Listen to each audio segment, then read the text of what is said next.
राधे दोस्तों, हरे कृष्णा। इस बार साल 2026 में कुल 4 ग्रहण होंगे, जिसमें 2 सूर्य ग्रहण और 2 चंद्र ग्रहण होंगे।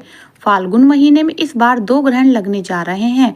पहला ग्रहण लगेगा फाल्गुन अमावस्या का, जो कि सूर्य ग्रहण होगा, और दूसरा ग्रहण लगेगा साल का पहला चंद्र ग्रहण, जो कि फाल्गुन पूर्णिमा को यानी होली के दिन यह ग्रहण लगने वाला है। ऐसे में आइए जानते हैं साल के पहले सूर्य ग्रहण के बारे में। साल 2026 का यह पहला सूर्य ग्रहण दक्षिण अफ्रीका, अर्कांटिका सहित कुछ देशों में दिखाई देगा। आप आइए जानते हैं क्या भारत में यह ग्रहण दिखाई देगा।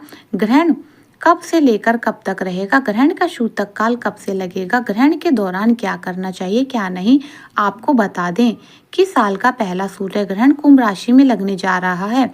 इस समय सूर्य गोचर कुंभ राशि में रहेगा और सूर्य के साथ राहु भी इसी राशि में मौजूद होगा।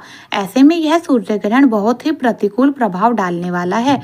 फाल्गुन अमावस्या को लगने जा रहा है। साल 2026 का पहला सूर्य ग्रहण 17 फरवरी दिन मंगलवार को लगेगा और यह कंकण सूर्य ग्रहण होगा, यानी कि वलयाकार सूर्य ग्रहण होगा। श्री हिंदू पंचांग के अनुसार श्री सूर्य ग्रहण दोपहर 3:26 से शुरू होगा। ग्रह की समाप्ति शाम 7:57 पर होगी। आपको बता दें कि सूर्य ग्रहण का सूतक काल 12 घंटे पहले ही आरंभ हो जाता है। ऐसे में इस ग्रहण का सूतक काल भारतीय समय अनुसार 17 फरवरी मंगलवार को सुबह 3:26 पर आरंभ हो जाएगा और ग्रहण का सूतक काल ग्रहण की समाप्ति के बाद ही यानी कि शाम 7:57 पर ही समाप्त होगा। इस तरह से सूर्य ग्रहण की कुल अवधि 4 घंटे 32 मिनट की रहेगी। पूर्ण सूर्य ग्रहण नजर आएगा शाम 5:13 से 6:11 पर, यानी कि कुल अवधि लगभग 18 की रहेगी। जहां जहां पर यह ग्रहण दिखाई देगा वहां पर रिंग ऑफ फायर बनेगा। ग्रहण का मध्यकाल होगा शाम 5:42 पर और ग्रहण की समाप्ति शाम 7:57 पर होगी।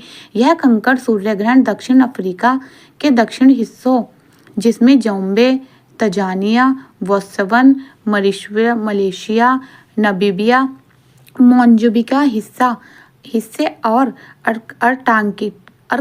अर्टांटिका तथा दक्षिण अमेरिका के दक्षिण हिस्से जैसे दक्षिण अर्जेंटीना, चिली आदि देशों में दिखाई देगा। साल का पहला सूर्य ग्रहण एक वलयाकार सूर्य ग्रहण होगा और यह हमारे देश भारत में दिखाई नहीं देगा, यानी कि हमारे देश भारत में आप इस ग्रहण को नहीं देख पाएंगे। ऐसे में इस ग्रहण का कोई भी सूतक हमारे देश में मान्य नहीं होगा।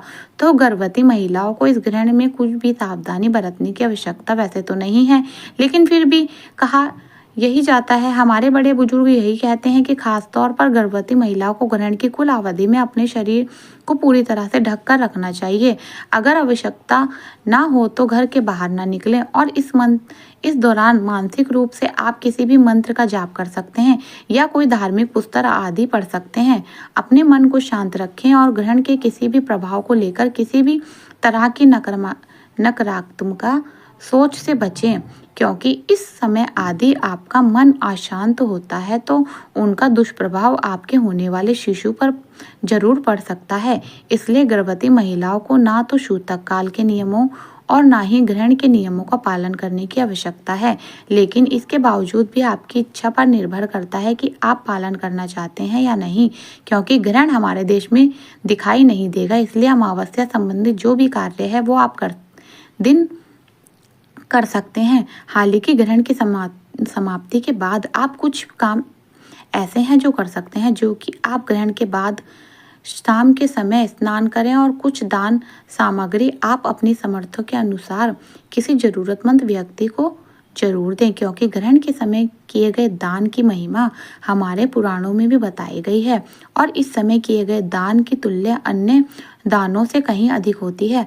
अगर आपको यह वीडियो पसंद आया है तो लाइक जरूर कीजिएगा। राधे राधे।